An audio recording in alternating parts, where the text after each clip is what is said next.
Today, we wish to review an area that may be of narrow interest, but we felt it was still worthwhile to discuss. Let's look at a subject that we have titled as Shelmo Meatballs Recovery. This involves an overview of the process of shredding of electric motor scrap, which historically has been driven primarily with a goal to achieve the recovery of the copper content. In the old days, we would load scrap electric motors into rail cars and ship them directly to the copper smelters. With raw ore extraction, some copper concentrates, after the roasting stage, contain as little as 7% copper, while electric motor scrap may average 20%. By blending scrap with concentrates, the smelter output yield may be enhanced. As we experienced closings and smelter shutdowns, an alternative method for handling scrap electric motors was sought.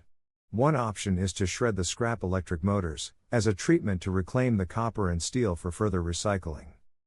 Shredded electric motor scrap may be comprised of motors without cases, including motor armatures, motor stators, motor rotors, alternators, small transformers and copper coils. Shredded electric motors are known as a grade called Shelmo, which is also referred to as meatballs or shredder pickings. Raw shredding exposes copper wire windings that are all lumped together in a dense, spherical and tangled mass, with an appearance that resembles a culinary meatball. We typically encounter end-of-life electric motor scrap in two different styles of motor. First are the common induction motors that use electricity to convert an iron core into an electromagnet, to induce a magnetic flux to drive the motor. The second style of motor that we encounter is a permanent magnet motor or generator that harnesses the magnetic flux generated by the permanent magnets.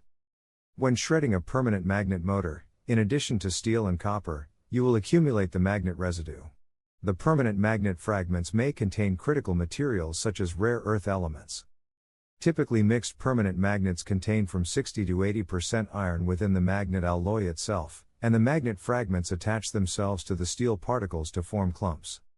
The critical material, or rare earth concentration, within the fragmented magnet clumps are still much richer and exceeds most natural rare earth deposits found on Earth. A wet chemical hydrometallurgical process, focused on converting the recovered iron into high-purity iron powder, will render the remaining residues as a highly concentrated mix of rare earths and critical materials.